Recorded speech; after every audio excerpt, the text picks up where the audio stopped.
بالله من شرور أنفسنا ومن سيئات أعمالنا من يهده الله فلا مضل له ومن يضلل فلا هادي له ونشهد أن لا إله إلا الله وحده لا شريك له ونشهد أن محمدا عبده ورسوله الذي أرسله بالحق بشيرا ونذيرا وداعيا إلى الله بإذنه وسراجا منيرا أما بعد فإن خير الحديث كتاب الله وخير الهدي هدي محمد صلى الله عليه وسلم وشر الأمور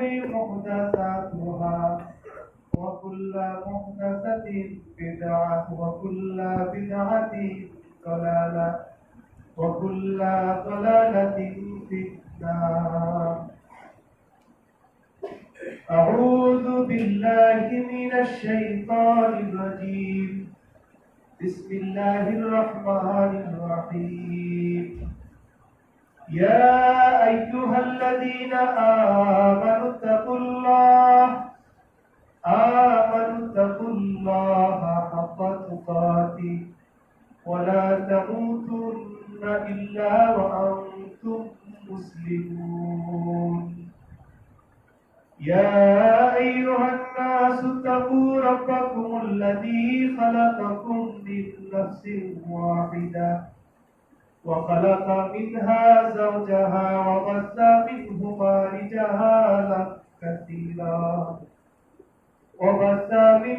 رجالا كثيرا ونساء واتقوا الله الذي تساءلون به والأرحام إن الله كان عليكم رقيبا.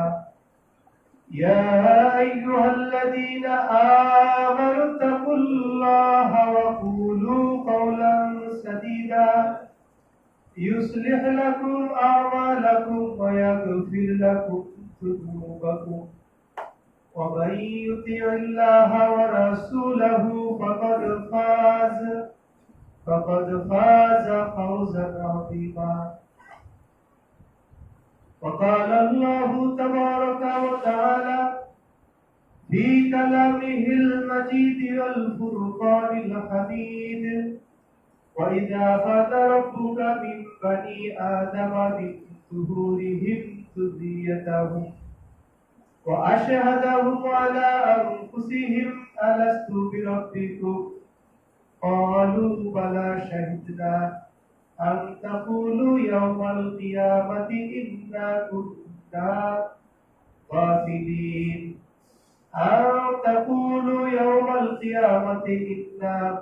عن هذا غافلين. وقال تعالى: ألم أعهد إليكم يا بني آدم ألا تعبدوا الشيطان إنه لكم عدو مبين وأن اعبدوني هذا صراط مستقيم. الآية. وقال رسول الله صلى الله عليه وسلم: لا تحاسدوا ولا تباغضوا لا تحاسدوا ولا تدابروا ولا تباغضوا ولا يبيع بيعكم على بيع بعض بحسب امرئ من الشر أن يهدر أخاه المسلم أخو المسلم. كل المسلم على المسلم حرام دمه وماله وعرضه. رواه مسلم. وقال رسول الله صلى الله عليه وسلم: حق المسلم على المسلم 5: رد السلام، إعادة المريض، اتباع الجنائز، إجابة الدعوة، تشميت العاطس. متفق عليه أو كما قال عليه الصلاة والسلام. بارك الله لنا ولكم في القرآن العظيم ونفعنا وإياكم بالآيات والذكر الحكيم إنه تعالى جواد كريم. اللهم سبحانك لا علم لنا إلا ما علمتنا إنك أنت العليم الحكيم. رب اشرح لي صدري ويسر لي أمري واحلل عقدة من لساني يفقهوا قولي وبك نستعين. اللهم صل وسلم على محمد وبارك عليه. আলহামদুলিল্লাহ, যাবতীয় প্রশংসা মহান আল্লাহ সুবহানাহু ওয়া তাআলার জন্য, যিনি আমাদেরকে আজকে জুমার দিনে জামে মসজিদে আসার খুতবায় অংশগ্রহণ করার মতো সুযোগ দিলেন, তৌফিক দিলেন। শুরুতেই আমরা সেই মহান রব্বুল আলামিনের শুকরিয়া আদায় করে নেই, আলহামদুলিল্লাহ। আল্লাহ সুবহানাহু ওয়া তাআলা মানব জাতিকে সৃষ্টি করেছেন একটা লক্ষ্য উদ্দেশ্য নিয়ে। এই লক্ষ্য উদ্দেশ্য যদি মানব জাতি বাস্তবায়ন করে, তো আল্লাহ সুবহানাহু ওয়া তাআলার উপরে কিছু দায়িত্ব কর্তব্য বর্তায়, যেটা আল্লাহ তাআলা নিজেই নিজের পরে ওয়াজিব করে নিয়েছেন, আবশ্যক করে নিয়েছেন, যেটাকে বলা হয় হুকুকুল ইবাদ, বান্দার হক, হকুল্লাহি আল্লাহ তাআলার উপরে। আর কিছু আছে হকুল্লাহি আলাল ইবাদ, আল্লাহ তাআলার হক বান্দার উপরে। আজকে আমরা খুতবার ভিতরে এটাই নিয়ে আলোচনা করব ইনশাআল্লাহ, যে আল্লাহর হক বনাম বান্দার হক। যেহেতু আল্লাহ সুবহানাহু ওয়া তাআলা তিনি হচ্ছেন কুল কায়নাতের সৃষ্টিকর্তা, আসমান জমিন গ্রহ নক্ষত্র যা কিছু আছে, যেগুলো আমাদের দৃশ্যমান আর যেগুলো অদৃশ্য, আমরা যেগুলো চক্ষু দিয়ে দেখতে পাই না, অগোচরে যেগুলো আল্লাহ তাআলার মাখলুকাত আছে, সবকিছুর সৃষ্টিকর্তা। তো শুরুতেই আমরা আল্লাহ সুবহানাহু ওয়া তাআলার হক নিয়ে আলোচনা করব, যেহেতু তার হকটাই হচ্ছে প্রাধান্য পাবে আগে। তিনি আমাদের স্রষ্টা, তিনি আমাদেরকে একটা লক্ষ্য উদ্দেশ্য নিয়ে সৃষ্টি করেছেন, এজন্য তার হকটাই হচ্ছে অগ্রগামী। তার হক আদায় করার পরে তখন বান্দার হকটা বান্দা পাওয়ার অধিকার রাখে বা দাবি রাখতে পারে। আল্লাহ সুবহানাহু ওয়া তাআলা সৃষ্টি করার পরে তার হকটা কি হবে, এটা মানুষ যে আদায় করবে তার একটা অঙ্গীকার প্রতিশ্রুতি নিয়েছিলেন রূহের জগতে। সূরা আরাফের 172 নং আয়াত খুতবা শুরুতে আমি আপনাদের সামনে তেলাওয়াত করেছি। আল্লাহ সুবহানাহু ওয়া তাআলা সেখানে আমাদেরকে স্মরণ করিয়ে দিয়ে বলছেন, ওয়াইদ আখাযা রাব্বুকা মিন বানি আদামা মিন যুহুরিহিম যুররিয়াতাহুম। স্মরণ করে সেই সময়ের কথা যখন তোমার রব আদম সন্তানের সন্তানদের পৃষ্ঠদেশ থেকে তাদের সন্তানগুলিকে সব এক জায়গায় বের করে তাদের কাছ থেকে একটা সাক্ষ্য নিয়েছিলেন, ওয়া আশহাদাহুম আলা আনফুসিহিম, তাদের নিজেদের কাছ থেকে একটা প্রতিশ্রুতি নিয়েছিলেন, সাক্ষ্য নিয়েছিলেন। সেটা হচ্ছে কি, যে আলাস্তু বিরাব্বিকুম, যে আমি তো তোমাদের সৃষ্টি করলাম, তোমাদের দুনিয়াতে পাঠাবো, একটা নির্দিষ্ট হায়াত দিব, এই সব কিছুর কর্তৃত্ব একমাত্র আমার হাতে, এটাই তোমরা জানো। তো তোমাদের কি মনে হয়, আমি কি তোমাদের রব নই, নিয়ন্ত্রণ কর্তা নই, পালন কর্তা বা প্রভু নই? তখন কিন্তু আমরা সকলেই একযোগে উত্তর দিয়েছিলাম যে বালা, যে হ্যাঁ অবশ্যই আপনি আমাদেরই রব, আপনি আমাদের প্রভু। সেই কথাটা আমরা ভুলে গেছি। তো ভোলা কথাটা আল্লাহ সুবহানাহু ওয়া তাআলা কোরআনে কারীমের মাধ্যমে আবার স্মরণ করাই দিয়েছেন, যে আমরা যে বালা বলে আসছি, আমরা যে দিক দিয়ে আসছি, স্বীকৃতি দিয়ে আসছি যে হ্যাঁ আপনি আমাদের রব। আল্লাহ তাআলা বলেন, আনতাকুলু ইয়াওমাল কিয়ামাতি ইন্না কুননা হাদা গাফিলিন, যাতে কিয়ামতের দিনে তোমরা এই কথা বলতে না পারো যে বিষয়টা আমাদের স্মরণে ছিল না, আমরা ভুলে গিয়েছিলাম, আমরা গাফিল ছিলাম এই ব্যাপার থেকে। তোমাকে যে রব হিসেবে স্বীকৃতি দিয়ে পুরো জিন্দেগিটা তোমার রবের অধীনস্থ হয়ে থাকবো, তোমার হুকুমের অনুকূলে থাকবো, তোমার আনুগত্যের মধ্যে থাকবো, এটা আমরা ভুলে গিয়েছিলাম। এটা যেন ভোলার কথাটা তোমরা বলতে না পারো, এজন্য আল্লাহ সুবহানাহু ওয়া তাআলা কোরআনে কারীমের মাধ্যমে আমাদের সেই স্বীকৃতির কথাটা আবার স্মরণ করাই দিয়েছে। অর্থাৎ একমাত্র রবের স্বীকৃতি আমরা দিয়ে এসেছি। আর একমাত্র রব আল্লাহ সুবহানাহু ওয়া তাআলাকে যে আমরা মেনে নিয়েছি, এটার প্রমাণ পাওয়া যাবে, এটা বাস্তবতা দেখা যাবে ইবাদতের মাধ্যমে। যে আমি কার কার ইবাদত করি, যদি একমাত্র আল্লাহ তাআলারই ইবাদত করি তাহলে বোঝা যাবে যে আল্লাহ তাআলাকেই রব হিসেবে মেনে নিয়েছি। আর যদি দেখা যায় যে একমাত্র আল্লাহ তাআলার ইবাদত করি না, সাথে আরো কিছু জীবজন্তু জানোয়ারের বা জড় বস্তুর ইবাদত করি, তাহলে বোঝা যাচ্ছে যে আমার এই দাবিটা ঠিক না। অথচ এটা আমরা স্বীকৃতি দিয়ে এসেছি যে আপনি আমাদের রব।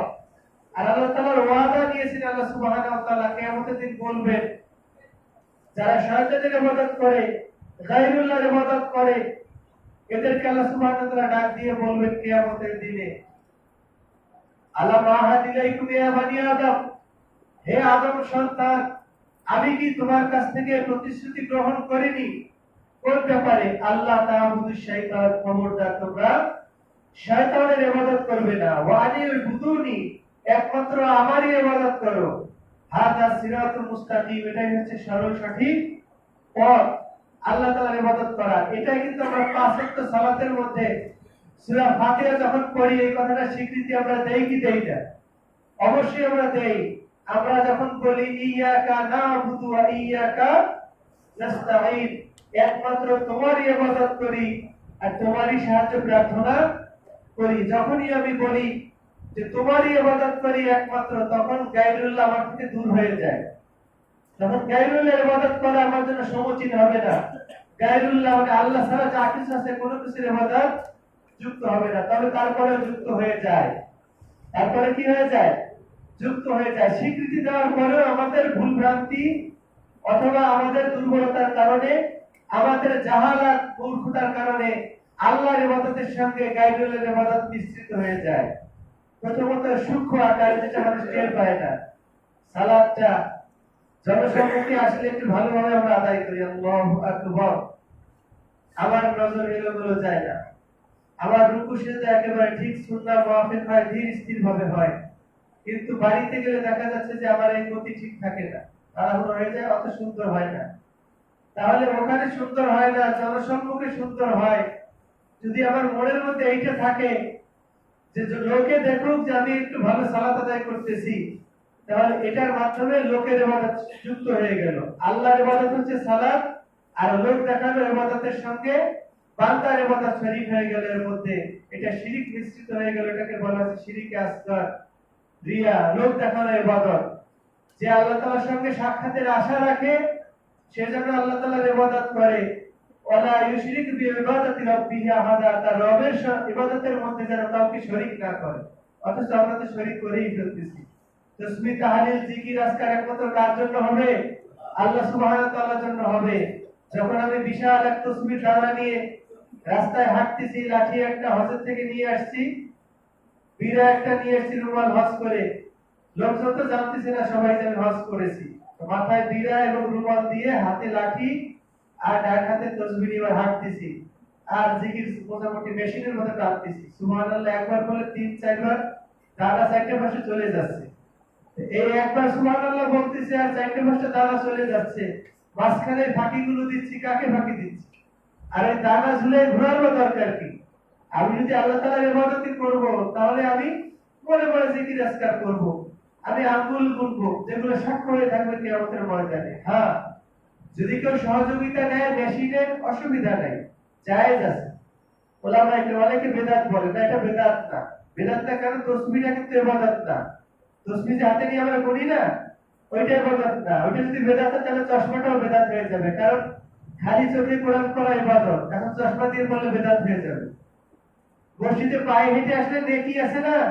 প্রত্যেক কদমে জুমার দিনে যদি কেউ আগে আগে গোসল করে, খুশবু ঘ্রাণ মাখে, ভালো কাপড় চোপড় পরে, কারোর ঘাড় না ডিঙায়ে যেখানে জায়গা পায় সেখানে বসে করে, চুপচাপ কোনো কথা না বলে, শৃঙ্খলা বিরোধী কিছু না করে, এভাবে যদি জুমার সালাত আদায় করে বাড়িতে যায়, তার প্রত্যেক কদমে 1 বছরের নেকি এবং 1 বছরের গুনাহ মাফ করে দেওয়া হয়। এখন যদি কেউ গাড়িতে করে আসে, বেদাত হবে?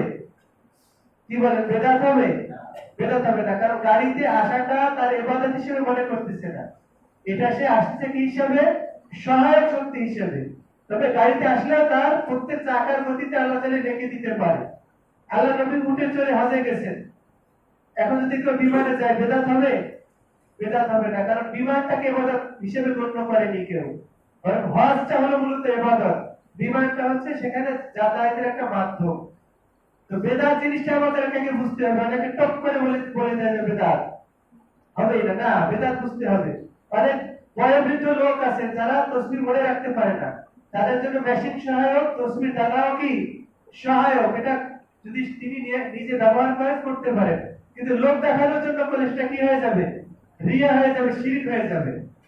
আর সবচেয়ে উত্তম হচ্ছে আঙ্গুলের করের মাধ্যমে তসবিহ করা, কারণ এই আঙ্গুলগুলো সাক্ষ্য হয়ে থাকবে কিয়ামতের দিন, সাক্ষ্য দিবে। প্রত্যেকটা পয়েন্টে আমার সাক্ষ্য আছে। এই হাত সাক্ষ্য দিবে, পা সাক্ষ্য দিবে, প্রত্যেকটা সেলের ভিতরে যে ডিএনএ আছে এগুলোর ভিতরে আমাদের তথ্য সংরক্ষিত আছে, আগামাথা যা আছে প্রত্যেকটা কোষের ভিতরে একটা ক্ষুদ্র অংশ হলো ডিএনএ। এই ডিএনএ ভিতরে তথ্য আছে, তথ্য সংরক্ষিত আছে আমাদের। এই তথ্য যদি দুনিয়াবি তথ্য যদি এরকম সংরক্ষিত থাকতে পারে, এই তথ্যগুলো যদি বের করা হয়, তাহলে সায়েন্স বলতেছে যে এই একটা ডিএনএ তথ্য লিখতে আপনার প্রায় 700 কিলোমিটার লম্বা উঁচু ভলিউমের বই হয়ে যাবে। আর কম্পিউটারে টাইপ করলে দৈনিক 8 ঘন্টা করে হাই স্পিডে মিনিটে 60 শব্দ 60 ওয়ার্ড, তার 50 বছর সময় লাগবে। এটা ডিএনএ তথ্য পরিপূর্ণ কমপ্লিট হয়ে লিখতে, তাও শেষ হবে না। এরকম প্রত্যেকটা জায়গায় আমাদের তথ্য সংরক্ষিত আছে, পালানোর কোনো লাইন নাই। সূরা ইয়াসিন পড়বে ভালো করে অর্থ সহ, দেখবেন যে রেহাই পাওয়ার কোনো সুযোগ নাই। আল্লাহ সুবহানাহু ওয়া তাআলা বলবেন আল-ইয়াওমা নাখতিমু আলা আফওয়াহিহিম ওয়া তুকাল্লিমুনা আইদিহিম ওয়া তাশহাদু আরজুলুহুম বিমা কানু ইয়াকসিবুন। কিয়ামতের দিন আল্লাহ সুবহানাহু ওয়া তাআলা মুখের পরে একটা সিলগালা করে দিবেন, যেখানে মুখ আর কথা বলতে পারবে না, যেটা কথা বলার জায়গা সেটা বন্ধ হয়ে যাবে। তাদের হাত কথা বলবে, আমাদের হাতগুলো কথা বলবে। কিভাবে বলবে? তার ভিতরে যে তথ্য সংরক্ষিত আছে, যে আল্লাহ অবৈধ কাজগুলো হয়েছিল এগুলো সব রেকর্ড বের হয়ে যাবে, জবান খুলে যাবে। যে আল্লাহ আবার জবানের মাধ্যমে সাউন্ড বের করতে পারেন, সেই আল্লাহ এই হাতের মাধ্যমে লুকায়িত তথ্যগুলির মাধ্যমে কি করতে পারেন? সেদিন ভাষা বের করতে পারবেন, সাউন্ড বের করতে পারবেন। এই পা সাক্ষ্য দিবে সেদিন, পা সাক্ষ্য দিবে। তখন মানুষ বিরক্ত হয়ে বলবে ওয়াকালুলি জুলুদিহিম লিমা শাহিদতুম আলাইনা। চামড়াকে বলবে কি ব্যাপার, তুমি আমার বিরুদ্ধে সাক্ষ্য দিচ্ছ কেন? তখন চামড়া অন্যান্য অঙ্গ প্রত্যঙ্গ বলবে যে আনতাকানাল্লাহুল্লাযী আনতাকা কুল্লা শাই। আমাদেরকে কথা বলার শক্তি সেই সত্তাই আজকে দান করেছেন, যিনি সব কিছুকে কথা বলার শক্তি দিয়ে থাকেন। অতএব মুখ খুলেছি তার নির্দেশে, তোমার আমার এখানে কোনো কর্তৃত্ব চলবে না। সত্য আজকে উন্মোচিত হবেই হবে। ফামান ইয়ামাল মিসকালা যারাতিন খায়রাই ইয়ারা ওয়া মান ইয়ামাল মিসকালা যারাতিন শাররাই ইয়ারা। একেবারে যারা পরিমাণ যা খালি চোখে দেখা যায় না, পরমাণু অনুপরমাণু পরিমাণও যদি নেকামল হয় তা দেখতে পাবে, তার প্রতিদানও তাকে দেওয়া হবে। এবং অনুপরিমাণ পরমাণু পরিমাণ যদি বদ আমল হয়ে থাকে তাও সে দেখতে পাবে। আর আল্লাহ যদি ক্ষমা না করেন তার সে বিনিময় তাকে দেওয়া হবে। এজন্য লুকানোর কোনো অপশন নাই। মনে করতে হবে যে প্রত্যেকটা কাজই আমার সেভ হয়ে থাকতেছে, দুনিয়ার মানুষ দেখুক না দেখুক আল্লাহ তাআলা দেখতেছে। আর আল্লাহ সুবহানাহু ওয়া তাআলা কাছের দেশটার মাধ্যমে সেগুলো রেজিস্টার করে রাখতেছেন, রেকর্ড করে রাখতেছেন, এমনকি আমার শরীরের মধ্যে রেকর্ড হয়ে থাকতেছে। এই শরীর যখন আবার কিয়ামতের দিন পুনরুত্থিত হবে, তখন আবার তথ্যগুলো ফাঁস হয়ে যাবে। সাবধান, এজন্য যে কোনো কাজ করার আগে হুঁশিয়ার থাকতে হবে যে আমার সবকিছু তো রেকর্ড হয়ে থাকতেছে। প্রত্যেকটা অফিসে এখন গেলে দেখা যায় যে আপনার কর্মবিধি সিসি ক্যামেরা দ্বারা নিয়ন্ত্রিত হচ্ছে। সাবধান, তার মানে আপনি এলোমেলো করবেন না। সেই সাবধান তো আল্লাহ তাআলা আরো আগে করে দিয়েছেন যে সবকিছু কিন্তু রেকর্ড হয়ে আছে। আল্লাহ সুবহানাহু ওয়া তাআলা এইভাবে কিয়ামতের দিন আপনার আমাকে সম্মুখে ডাক দিয়ে বলবেন, তো আমাদের জবানটা আটকে দিবেন, আমাদের অঙ্গ প্রত্যঙ্গ সাক্ষ্য দিবে।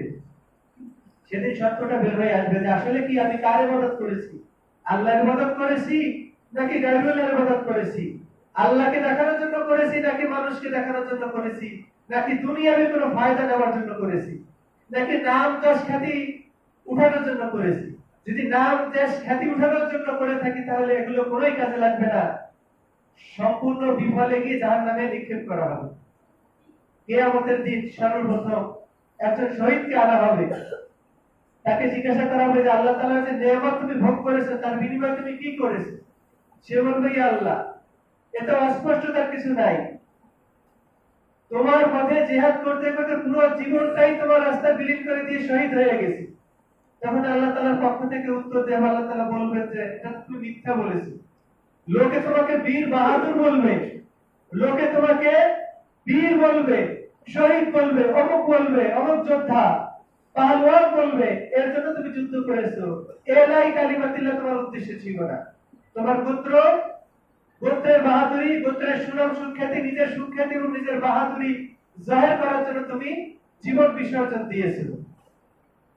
তখন আল্লাহ সুবহানাহু ওয়া তাআলার পক্ষ থেকে হুকুম দেওয়া হবে, তাকে উল্টো মুখে করে জাহান্নামে নিক্ষেপ করা হবে। উল্টো মুখে বোঝাচ্ছ, মাথা নিচের দিকে, পা উপরে, এরকম চেয়ার দোলা করে তাকে জাহান্নামে ফেলে দেবে ফেরেশতারা। এরপরে আনা হবে একজন আলেম নামধারীকে, যে দুনিয়ার জন্য যে ইলম শিখেছে। ইলম শিক্ষাকারীর মর্যাদা অনেক বেশি। আল্লাহ রাসূল সাল্লাল্লাহু আলাইহি ওয়াসাল্লাম বলেন, ফাজলুল আলিমি আলাল আবিদি কাফাতিল কমারি লাইলাতুল বদরি আলা সাইরিল কাওয়াকিবি। একজন আলেমের মর্যাদা এত বেশি যে পূর্ণিমার রাতে অন্যান্য গ্রহ নক্ষত্র তারকা রাশি যেমন চাঁদের মর্যাদা, পূর্ণিমার চাঁদের মর্যাদা বেশি, ঠিক ওলামায়ে কেরাম আলেমদের মর্যাদা সাধারণ আলেমদের চাইতে অতটা বেশি।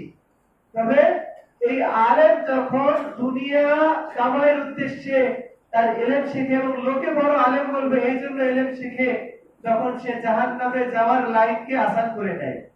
কিয়ামতের দিন এই শ্রেণীর আলেমদেরকে আনা হবে, তাকে জিজ্ঞাসা করা হবে যে আল্লাহ সুবহানাহু ওয়া তাআলা যে নেয়ামত তোমার প্রতি ছিল তার বিনিময়ে তুমি কি করেছো? সে জবাব দিবে, আল্লাহ তোমার সন্তুষ্টির জন্য ইলম শিখেছি, মানুষকে শিক্ষা দিয়েছি, কত খেদমত আঞ্জাম দিয়েছি, দ্বীনের তাবলীগ করেছি, তালিম তারবিয়ত দিয়েছি। আল্লাহ সুবহানাহু ওয়া তাআলা বলবেন এগুলো সবই ভুয়া, মিথ্যা কথা। লোকে তোমাকে বড় আলেম বলবে, লোকে তোমাকে বড় জ্ঞানী গুণী বলবে, ইসলামিক স্কলার বলবে, তোমার যশ খ্যাতির জন্য তুমি এগুলো করেছো। আজকে এর বিনিময়ে তুমি কিছুই পাবে না। তাকে উল্টো মুখী করে জাহান্নামে নিক্ষেপ করা হবে, তার আমলগুলো সব বরবাদ। এরপরে আনা হবে একজন দানশীলকে, বলা হবে আল্লাহ সুবহানাহু ওয়া তাআলার নেয়ামতের বিনিময়ে তুমি কি আমল করেছো? সে বলবে যে আল্লাহ, দ্বীনের এমন কোন লাইন নেই, কি জিহাদ, কি যাকাত, কি নফল সাদাকা, সাধারণ সাদাকা, কি প্রতিবেশী, কি আত্মীয় স্বজন, কি মসজিদ, কি মাদ্রাসা, এমন কোন সেক্টর নাই দ্বীনে যেখানে আমি দান করি নাই। দিনে হোক রাতে হোক, প্রকাশ্যে হোক অপ্রকাশ্যে হোক, দানের কোনো খাত আমি বাকি রাখি নাই। এগুলো তোমার জন্য করেছি। আল্লাহ সুবহানাহু ওয়া তাআলা বলবেন যে মিথ্যা, ভুয়া কথা এগুলো। এগুলো তুমি এজন্যই করেছো যে লোকে তোমাকে দানশীল বলবে, লোকে তোমাকে সাখী বলবে, লোকে তোমাকে অনেক বড় দাতা বলবে। এই সুখ্যাতির জন্য তুমি এগুলো করেছো। আজকে এগুলোর কোনো বিনিময় আমার কাছে নাই। উল্টো মুখী করে তাকে জাহান্নামে নিক্ষেপ করা হবে। এজন্য সাবধান। আমল অল্প হোক, কিন্তু সেটা আল্লাহর জন্য হোক, মকবুল হবে, গ্রহণযোগ্য হবে, এটা নাজাতের জন্য যথেষ্ট হবে।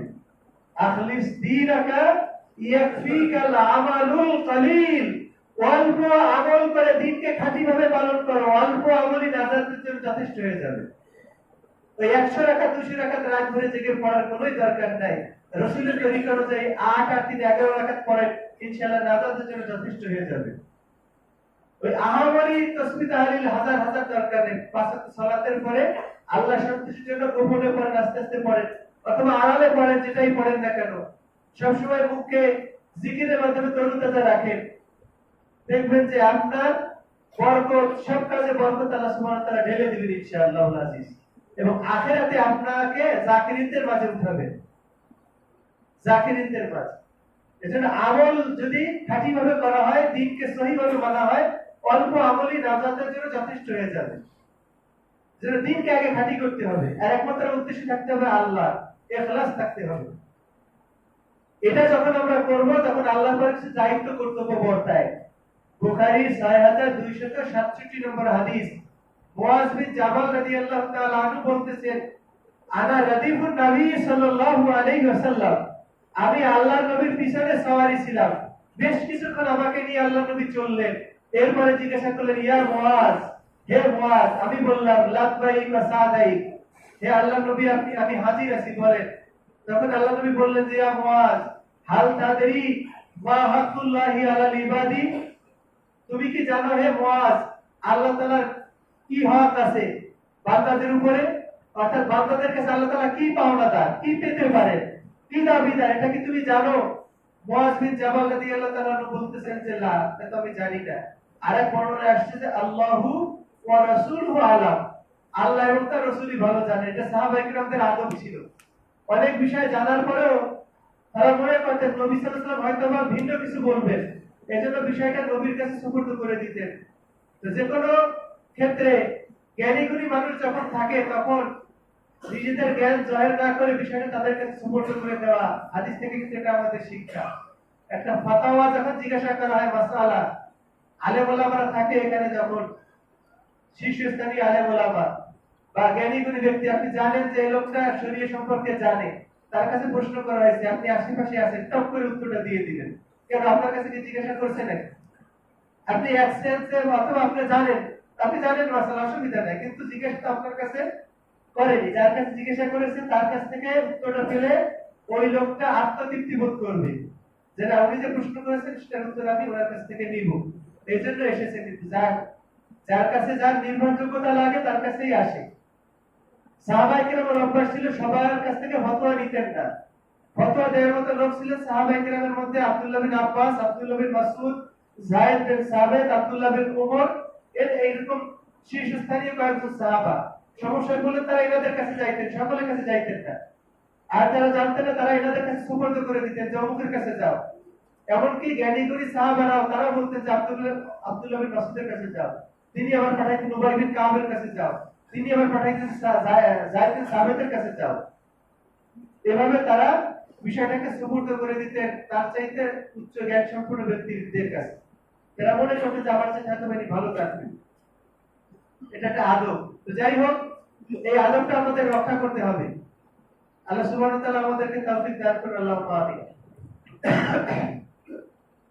তো মুআজ বিন জাবাল বলছেন রাসূলুল্লাহ, আল্লাহ রাসূলই ভালো জানেন। তখন আল্লাহ রাসূল সাল্লাল্লাহু বললেন যে হকুল্লাহি আলাল ইবাদি আইয়াবুদুহু ওয়া লা ইশরিকু বিশাইআ, বেশি বড় হক না, আল্লাহ তাআলার হক হচ্ছে বান্দাদের উপরে, অর্থাৎ বান্দাদের উপরে দায়িত্ব আল্লাহ তাআলার এই হকটা দেওয়া।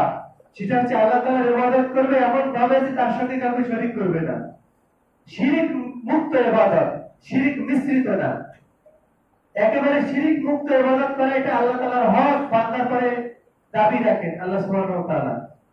আর এই উদ্দেশ্য করে আল্লাহ সুবহানাহু ওয়া তাআলা মানবকে সৃষ্টি করেছেন, ওয়া খালাকতুল জিন্না ওয়াল ইনসা ইল্লা লিয়াবুদুন। এরপর নবী সাল্লাল্লাহু আলাইহি ওয়াসাল্লাম বলতেছেন যে হে মুআজ, তুমি কি জানো মা হাক্কুল ইবাদি আলাল্লাহি, বান্দার হক, আল্লাহর হক তো আল্লাহ তাআলা যদি পেয়ে যান তাহলে বান্দার হক কি বর্তায় আল্লাহ তাআলার দায়িত্ব, এটা কি তুমি জানো? তখন মুআজ বলতেছেন একই কথা যে ইয়া রাসূলুল্লাহ জানি না। অন্য বর্ণনায় আসছে যে আল্লাহ এবং তার রাসূলই ভালো জানেন।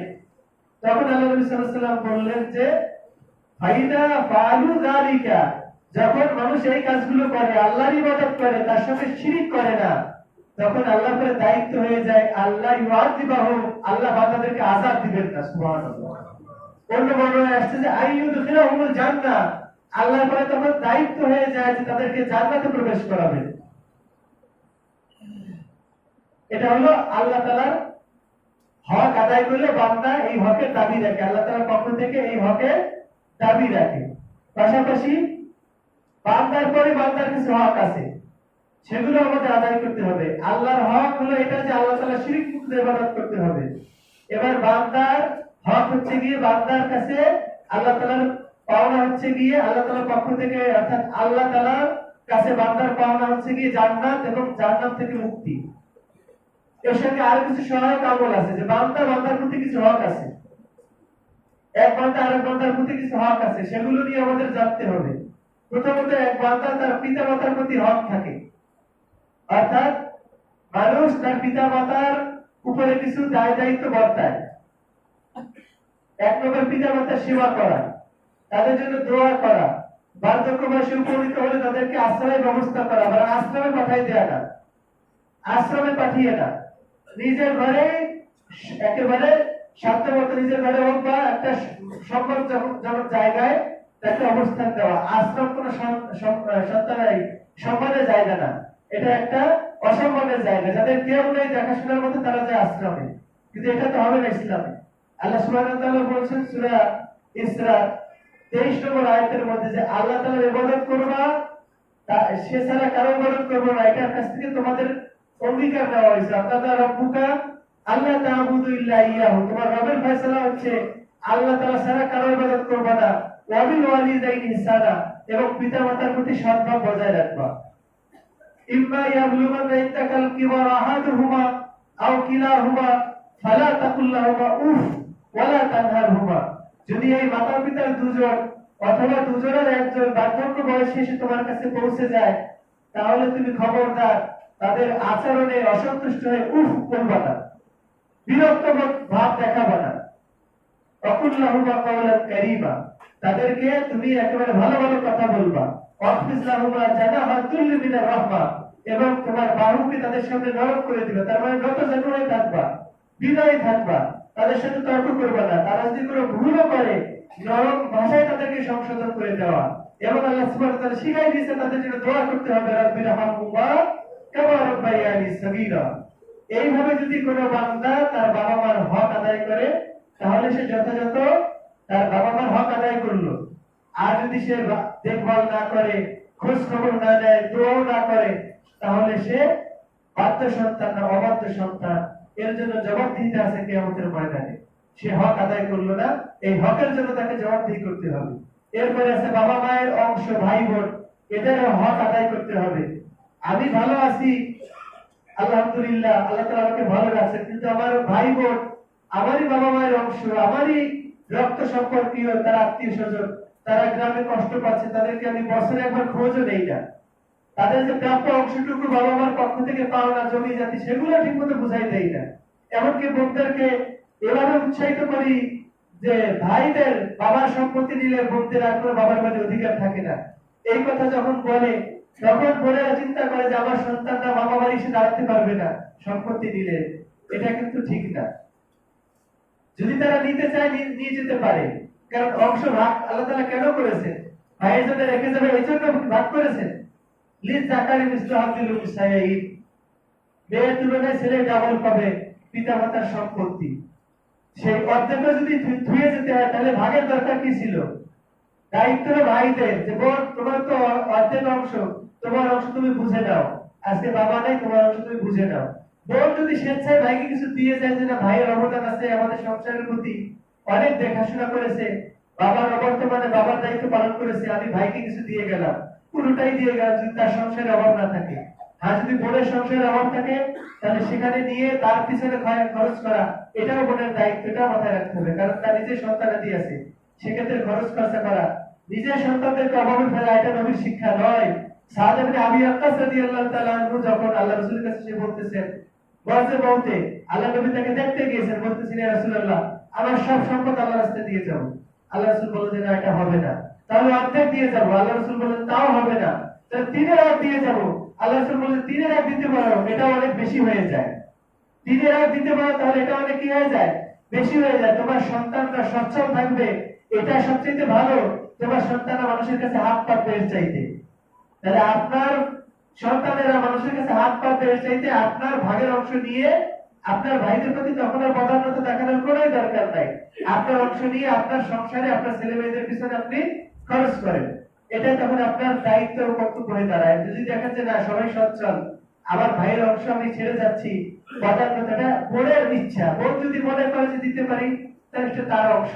আর যদি বোন মনে করে যে না আমার অংশ আমি নিয়ে যাবো, কোনো সমস্যা নাই। এক্ষেত্রে বোনের ভিতরে কোনো সংকীর্ণতা রাখাই যাবে না, কোনো আশাও রাখা যাবে না বোন আমার বোনের সম্পত্তি আমি ভোগ করবো, এই আশাও রাখা যাবে না, কারণ ওটা আমার হক না, এটা আমার বোনের হক, এটা আমার ভাইয়ের হক, দিয়ে দিতে হবে। ভাই মারা গেছে, তার এতিম বাচ্চারা আছে, তাদের সম্পদ লুণ্ঠন করা যাবে না, আত্মসাৎ করা যাবে না, তাদের অংশ পাই টু পাই বুঝাই দিতে হবে। পাশাপাশি এতিম ভাই ভাতিজি যারা আছে তাদেরকে দেখভাল করতে হবে, এটা চাচাদের করে দায়িত্ব, কিন্তু এটা হক আদায় করে না। এই না করার কারণে কিয়ামতের ময়দানে জবাবদিহি আছে। এরপরে আছে গিয়ে নিজেদের পরিবার পরিজনের হক, স্ত্রীর হক, স্বামীর হক। স্ত্রীর হক হচ্ছে যে স্বামীর কাছ থেকে সে খরপোশ পাবে, থাকার জায়গা পাবে, খাওয়া বাবদ টাকা পয়সা পাবে, খাবার দাবার পাবে, বাসস্থান পাবে, কাপড় চোপড় পাবে, মানসম্মত। এগুলো পাওয়ার পরে স্বামীর যে হক আছে, দাম্পত্য সম্পর্কীয় যে হক, সেটা সে পাওয়ার হক রাখে। এগুলো আদায় করার পরে স্ত্রীর উপর কিছু দায়িত্ব কর্তব্য বর্তায়। স্বামীর হক হচ্ছে যে স্বামী যাকে অপছন্দ করে স্ত্রী তাদেরকে বাড়িতে তার অনুমতি ব্যতিরেকে ঢুকতে দিবে না, এবং তার মালের হেফাজত করবে, তার সংসারের হেফাজত করবে, তার প্রতি হিতাকাঙ্ক্ষী থাকবে। এইভাবে উভয়ের হক আদায় করলে আল্লাহ রাসূল সাল্লাল্লাহু আলাইহি ওয়াসাল্লাম বলেছেন সেখানে শান্তি বিরাজ করবে। বিদায় হজের মাঠে আল্লাহ নবী এই কথাই বলে গেছেন, আত্তাকুল্লাহ ফিন নিসা, নারী অধিকারের সম্পর্কে আল্লাহ তাআলাকে তোমরা ভয় করো। ফাইন্নাকুম আখাযতুমুহুন্না বিআমারিল্লাহি ওয়াস্তাহলালতুম ফুরুজাহুন্না বিকালিমাতিল্লাহ। আল্লাহর নিরাপত্তায় তোমরা তাদেরকে গ্রহণ করেছো এবং বিশেষ শরীয়তি পন্থায় তাদেরকে তোমরা হালাল করে নিয়েছো। যারা তোমাদের জন্য হালাল ছিল না, বিবাহের মাধ্যমে হালাল করে নিয়ে তাদেরকে ভোগ করতেছো। এই ভোগের বিনিময়ে তাদের উপরে দায়িত্ব কর্তব্য সম্পূর্ণ তোমাদের উপরে বর্তায়। তার মান সম্মান যেন হানি না হয়। খবরদার, সে যদি কোনো অন্যায় করে, তাকে মারাত্মক অন্যায় যদি না, সাবলীল অন্যায় যদি হয়, তাকে মারা যাবে না, নসিহত দিয়ে বুঝাতে হবে। আরো অনেক পদ্ধতি আছে তাকে সমস্যা সমাধান করার। তার সম্মান যথাযথ বজায় রাখতে হবে, তার যথাযথ খোঁজ দিতে হবে, থাকার বাসস্থানের ব্যবস্থা করতে হবে, সম্মানজনক স্থানে তাকে রাখতে হবে। পুরো পরিবার ছেড়ে সে চলে এসেছে। আর এগুলো স্বামী যদি আদায় করে, তখন স্ত্রীর প্রতি কর্তব্য হয়ে দাঁড়ায় যে স্বামী যাতে মানহানি না হয়, স্বামী নারাজ হয় এরকম কোনো কাজ না করা। কারণ স্বামী আনুগত্য করা স্ত্রীর জন্য নফল ইবাদতের চাইতে উত্তম। আল্লাহ নবী সাল্লাল্লাহু আলাইহি ওয়াসাল্লাম বলেছেন যে আল্লাহ তাআলা ছাড়া কারো সিজদা করা জায়েজ নাই। যদি জায়েজ হতো তাহলে স্ত্রীদেরকে বলতাম স্বামীদের সিজদা করার জন্য। স্বামী আনুগত্য করা এতটা জরুরি, স্ত্রী রোজা রাখতে পারবে না স্বামী বাড়ি থাকলে, নফল রোজা, নফল সিয়াম যেটা। কারণ স্বামীর কখন কি প্রয়োজন হয়ে যেতে পারে এটা স্ত্রীও জানে না, স্বামীও জানে না। এজন্য অনুমতি ছাড়া নফল সিয়ামও রাখবে না। এতটা আনুগত্য করতে হবে। তরকারি চুলায় জাল হচ্ছে, এই সময় যদি স্বামী ডাক দেয়, সেই ডাকে সাড়া দিতে হবে। বলা যাবে না যে তরকারি জাল হচ্ছে, একটু পরে আসতেছি বা কিছু। স্বামী ডাক শুনে তারপরে তাকে বুঝাই শুনাই ঠান্ডা করে তারপরে তরকারির দিকে যেতে হবে। তাকে তথ্য দিতে হবে, তার সঙ্গে আন্ডারস্ট্যান্ডিং রাখতে হবে, তার থেকে দূরে থাকা যাবে না, সে নারাজ হয় এরকম কাজ করা যাবে না। এটা হলে স্বামীর হক আদায় করা। এরপরে আসছে পাড়া প্রতিবেশী এবং সামাজিক হক আদায় করা। সমাজের 5টা হক মুসলমানের অপর মুসলমান ভাইদের পরে বর্তায়। সহিহ বুখারী এবং মুসলিমের হাদিস আবু হুরায়রা থেকে বর্ণিত হয়েছে, রাসূল সাল্লাল্লাহু আলাইহি ওয়াসাল্লাম বলেছেন যে হকুল মুসলিম আলাল মুসলিমি খামসুন। সামাজিকভাবে মুসলিমের পরে 5টা হক বর্তায়। 1 নম্বর তিরাদ্দুস সালাম, সালামের জবাব দেওয়া। সালাম দিছে, আপনি উত্তর দিলেন না, মুখ গোমড়া করে রাখলেন, আপনার পেটের ভিতর থেকে সালামের আওয়াজ বের হয় না কেন? এটা তো একটা জবাব দেওয়া আপনার জন্য দায়িত্ব কর্তব্য হয়ে গেছে মুসলিম হিসেবে। আমিন যেমন জোরে বলা সুন্নাত, ইহুদিদের গাত্র দেওয়া হয়, সালামটাও প্রচার প্রসার করা এটাও সুন্নাত, তাহলে ইহুদিদের গাত্র দেওয়া হবে। কারণ আল্লাহ রাসূল সাল্লাল্লাহু আলাইহি ওয়াসাল্লাম বলেছেন সুনান ইবনে মাজাহ হাদিসের মধ্যে, মা হাসাদাতকুমুল ইয়াহুদ আলা শাই মা হাসাদাতকুম আলা তামিন ওয়া সালামি। ইহুদিরা তোমাদের কোন বিষয় নিয়ে এত বেশি হিংসা করে না যত বেশি হিংসা করে তারা আমিন বলা নিয়ে এবং সালাম দেওয়া নিয়ে। সালাম যদি পেটের মধ্যে চুপি চুপি দেন, হিংসার কোনো প্রশ্ন আসে? আমিন যদি পেটের মধ্যে লুকায় বলেন, হিংসা করার কোনো দরকার আছে? জাহের করতে হবে। তবে এমন জাহের নয় যে চিৎকার হয়ে যাবে। চিৎকার হলে সীমা লঙ্ঘন, সীমার মধ্যে থাকতে হবে। ইমাম সাহেব যে সুরে যতটুকু সাউন্ডে আমিন বলে, আপনি তার থেকে সাউন্ড বাড়াবেন না। আপনার একার আমিন দ্বারা যে মসজিদ গুঞ্জরিত হবে এটা না কথা, সকল মুসল্লিদের সমষ্টিক আওয়াজে মসজিদ গুঞ্জরিত হবে। আম্মানা ইবনে জুবায়ের ওয়া মান ওয়ারাহু হাত্তা ইন্না লিল মসজিদি লালাজাতা। ইবনে জুবায়ের এবং তার পিছনে যারা মুসল্লি ছিলেন সকলের সমস্বরে একেবারে সমষ্টিগত আমিন বলার কারণে মসজিদ গুঞ্জরিত হয়েছে। একা ইবনে জুবায়ের আমিনেও না, কোনো ব্যক্তিগত কারণে একার আওয়াজে মসজিদ গুঞ্জরিত হয়নি। আপনি যদি মনে করেন যে আমাকে কোনো অপরিচিত মসজিদে গিয়ে যেখানে আমিন বলার রেওয়াজ নেই, এই মসজিদে আমি গুঞ্জরিত করবো একাই, তাহলে মাইকের মতো সাউন্ড আপনাকে দিতে হবে, চিল্লায়। এই চিল্লানোটা সীমা লঙ্ঘন হবে, যেটাকে বলা হয় তাসরিক, সারিক। এই সারিকটা কিন্তু ইসলাম সমর্থন করে না। জোর আওয়াজের সীমা হলো ওইটাই। একজন মানুষ জোরে কিরাত যখন পড়ে, এটা হলো জোরের সীমা না। তো জোরে কিরাত কতটুকু জোরে পড়ে একজন ইমাম ভালো করে খেয়াল করবেন। সে কিন্তু জোরে পড়ে, কিন্তু চিৎকার দিয়ে পড়ে না। চিৎকার আর জোরের মধ্যে পার্থক্য আছে। জোরে বলা আশেপাশে 2-4 জন লোক শুনতে পারে, বা পুরো মসজিদের লোক শুনতে পারে। চিৎকার দিলে পাশের বাড়ি 2-3 এলাকার লোক শুনতে পারে, এরকম হয়। চিৎকার না, জোরে বলা, জোরে বলতে হবে, মোটামুটি আশেপাশের লোক যেন শুনতে পারে। এটা হলো সুন্নাত নিয়ম। সালামটাও ঠিক তাই, চিৎকার না, মোটামুটি জোরে আসসালামু আলাইকুম। তবে সালাম যখন দেয় তখন উত্তর দেয় তারপরে লাজিম হয়ে যায় মুসলমানের পরে, কারণ সালামের মধ্যে একটা অভিবাদন, এটা ইহুদিরা পায় নাই, নাসারারা পায় নাই, অন্য কোন উম্মত পায় নাই, এটা একমাত্র মুসলিমরা পেয়েছে। বাচ্চাদেরকে সালামে অভ্যস্ত করা, তারা স্কুল থেকে আসবে, মাদ্রাসা থেকে আসবে, বাহির থেকে আসবে, ঘরে সালাম দিয়ে তারপরে ঢুকবে। আমি আপনি ঘরে যাব, সালাম দিয়ে তারপরে ঢুকবো, আল্লাহর রহমত নাযিল হবে ঘরের মধ্যে। ওয়াইদা দাখালতুম বুয়ুতান ফাসাল্লিমু আলা আনফুসিকুম তাহিয়াতাম মিনাল্লাহি মুবারাকাতান তাইয়্যিবা। যখন তোমার বাড়িতে প্রবেশ করবে সালাম দিবা, আল্লাহ তাআলার পক্ষ থেকে এটা সম্ভাষণ, বরকত হবে, রহমত হবে। সুবহানাল্লাহ। এজন্য আল্লাহ রাসূল বলেছেন আফশুস সালাম, সালামের প্রচার প্রসার করো তোমরা। আর সালাম দিলে উত্তরটা দিতে হবে। ইয়াদাতুল মারিজ, আমাদের ভিতরে কোন লোক অসুস্থ হলে তাকে দেখতে যাওয়া, এটা হলো অপর মুসলিমের হক। যখন আমরা জানতে পেরেছি যে আমাদের একজন মুসল্লি অসুস্থ হয়ে গেছে, তাকে দেখতে যাওয়া, দেখতে যেতে না পারলে তো তার জন্য দোয়া করা। যদি এখান থেকে ভিনদেশে হয়, দেখার কোনো সুযোগ নাই কিন্তু খবর পৌঁছেছে, অন্তত দোয়া করা। একজন মুসল্লি গতকালকে ফোন দিয়ে আমাদেরকে জানিয়েছেন, আমাদের রেজাউল করিম সাহেব উনি নাম ধরেই বলেছেন যে আমার নাম ধরে একটু দোয়া করবেন। উনি কিন্তু মারাত্মক রোগে আক্রান্ত ছিলেন এর আগে, আমেরিকায় চিকিৎসা নিয়েছেন এর আগে, এখন ঢাকার এক হাসপাতালে ভর্তি আছেন। কালকে উনি কেমতে কেমতে আপনাদের সকলের কাছে দোয়া চেয়েছেন আমার মারফতে। আমরা তার জন্য দোয়া করি, আল্লাহ সুবহানাহু ওয়া তাআলা তাকে যেন শিফায়ে কামিল আজল নসিব করেন। আল্লাহুম্মা আমিন। আল্লাহুম্মা রাব্বানা সাদিবিল বাস ইশফি আনতা শাফি লা শাফি ইল্লা আনতা শিফা লা ইয়াগুদু সাকামা। আমরা সামর্থ্য থাকলে তাকে দেখতেও যেতে পারি ইনশাআল্লাহ। দেখি কোন হাসপাতালে আছে, খোঁজ নিয়ে আমরা দেখতেও যাব। এটা আমাদের একটা হক, আমরা তার হকটাকে আদায় করব ইনশাআল্লাহ। ইয়াদুল ওয়াল ইত্তিবাউ জানাইজ, হায়াত মওতের কথা কারোই বলা যায়, হয়তো বা উনিও মরতে পারেন, আমরাও মরতে পারি। এমন নয় যে উনি অসুস্থ বলে উনি মারা যাবেন, আমরা সুস্থ আছি আমরা মারা যাব। সুস্থ ব্যক্তি হঠাৎ করে স্ট্রোক করে বা অ্যাটাক করে মারা যাচ্ছে, এরকম নজির আছে না আমাদের সামনে? আছে। তো যে যখন মারা যাবে, মারা গেলে অপর মুসলিম কমিউনিটির পরে হক হয়ে দাঁড়ায় তার জানাজার ব্যবস্থা করা, দাফন কাফনের ব্যবস্থা করা, গোসলের ব্যবস্থা করা, এই হকটা আদায় করা। এটা যদি কেউ না করে সবাই দায়ী থেকে যাবে। তবে সবাই যেহেতু করে না, গোষ্ঠী নিয়ে কিছু লোক করে, সকলের পক্ষ থেকে এটা আদায় হয়ে যায়। এটা হচ্ছে দাওয়াত। দাওয়াত দিলে দাওয়াত কবুল করা।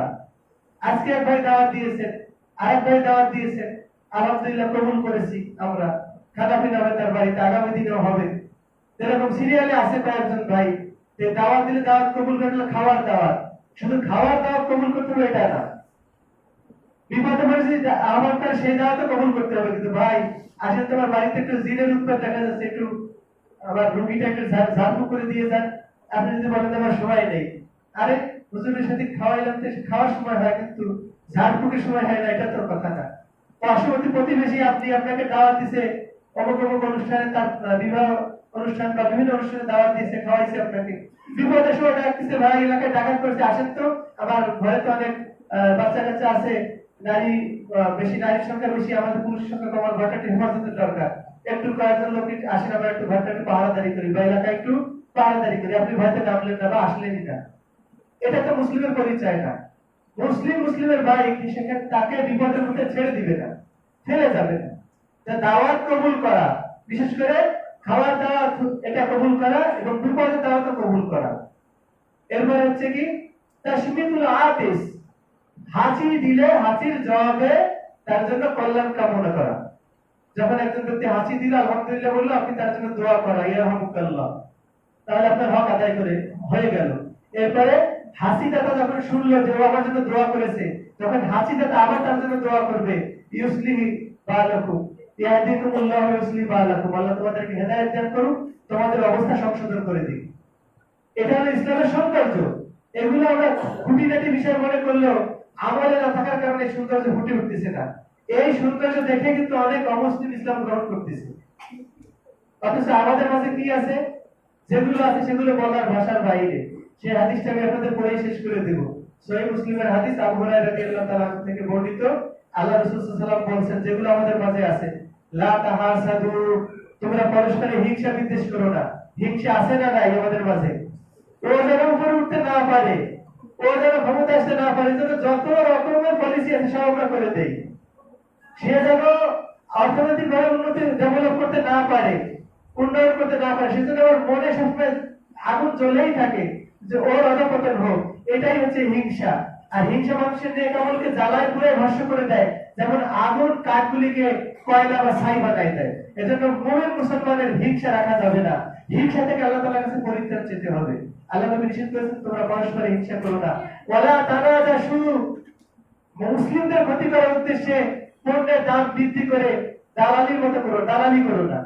গরু কিনবে না, সে বলতেছে ঠিক আছে গরুর দরদাম হচ্ছে কত টাকা, 1,00,000 টাকা দাম হচ্ছে, ক্রেতা বলতেছে আমি 80,000 টাকা দিব, অমনি টপ করে আপনি বলতেছেন 95 হলে দাও। এই যে 95 হলে দাও, নেওয়ার নিয়ত নেই, দামটা খালি খালি বাড়ালো বিক্রেতাকে ঠকানোর জন্য, কিছু লাভবান হওয়ার জন্য। এটা হচ্ছে নাজাস বা দালালি, এটা সম্পূর্ণ হারাম। এটা করা যাবে না। মুসলিমের অধিকার ক্ষুণ্ণ হয়, এতে হক নষ্ট হয়। কারণ সে তো এটা দিয়ে কোরবানি দিবে, সে যদি আরো 10,000 টাকা তার সেভ হইতো, সেই টাকাটা তার আরো ভালো কাজে লাগতো। এজন্য মুমিনের, মুসলিমের অধিকার রক্ষা করতে হবে। এরপর আল্লাহ নবী সাল্লাল্লাহু আলাইহি ওয়াসাল্লাম বলেছেন যে ওয়ালা তাবাগাজু, পারস্পরিক তোমরা রাগারাগি হানাহানি করবে না। 19-20 হইলে মসজিদের ভিতরে চিল্লা আল্লাহ, সমাজের ভিতরে চিল্লা আল্লাহ, বাড়িতে প্রতিবেশীর সঙ্গে চিল্লা আল্লাহ, এগুলো করা যাবে না। ওয়ালা তাদাবারু, কেউ কারো পিছনে লাগা যাবে না, যে ওর চাকরিটা কিভাবে খাওয়া যায় আমি দেখতেছি, ওর ব্যবসা কিভাবে লস যায় সেটা আমি দেখতেছি, লসের পিছনে লেগে থাকা, মানে ক্ষতির পিছনে লেগে থাকা। মনে রাখবেন যে পরের জন্য কুয়া খুঁজলে সেই কুয়ার মধ্যে নিজেই পড়তে হবে। বাস্তব প্রমাণ অনেক আছে, এগুলোর অনেক অনেক ভুরি ভুরি নজির আছে, অনেক ভুরি ভুরি নজির আছে, যে অমুকের জন্য এই ভাত পেতে রেখেছে, সেই ভাতের মধ্যে নিজেই পড়ছে। এরকম বহুত নজির আছে। আল্লাহ সুবহানাহু ওয়া তাআলা এই মানুষের পিছনে লাগা থেকে আল্লাহ আমাদেরকে হেফাজত করুন, আল্লাহুম্মা আমিন। মানুষের পিছনে লাগা যাবে না। ওয়ালা ইয়াবি বাইয়া আহাদিকুম, কারো বেচা কেনার উপর বেচা কেনা করা যাবে না। বলতেছে যে ভাই ঠিক আছে, এই গাড়িটা আপনি বিক্রি করবেন আমার কাছে, আমি 8,00,000 টাকা দেব। আপনিও প্রায় রাজি হয়ে যাচ্ছে যে 8,00,000 না আরো 20,000 টাকা বাড়াই দেন। এবার আপনি তো বলতেছে যে গাড়ি তো ভালো জাপানি গাড়ি, মার্সিডিজ গাড়ি দেখা যায়, যে উন্নত কোম্পানির গাড়ি, এত দাম তো আরো বেশি আছে, আমার দিলে আমি 7,00,000 টাকা দিতাম, আর একটু বেশি দিতাম, 1,00,000 টাকা বেশি দিতাম। তখন এবার বিক্রেতা থমকে গেছে, কি ব্যাপার, তাহলে এত দাম হয়ে যাচ্ছে আমার গাড়ি, তাহলে 80,000 টাকা লস করবো কেন আমি?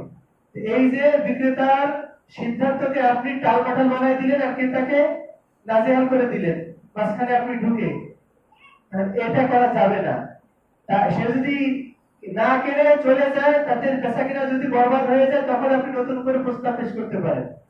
এটা বিবাহের ক্ষেত্রেও, যে আরেকজনের প্রস্তাব চলতেছে, আপনি টক করে প্রস্তাব দিলেন, ওর সাথে ভালো ছেলে আমাদের আছে, সরকারি চাকরি করে, সরকারের গরুর দুধ দোয়ায়, কথার কথা, আর এসে বেসরকারি শিক্ষা, বেসরকারি বিশ্ববিদ্যালয়ে টিচারি করে, তার কোনো দাম নেই, শিক্ষক, তার কোনো দাম নেই, এসে সরকারি দুধ দোয়ায়, তেল সাফ করে, সরকারি চাকরি করে, এই কথা বলে সে আরো দাম বাড়াচ্ছে মেয়েদের কাছে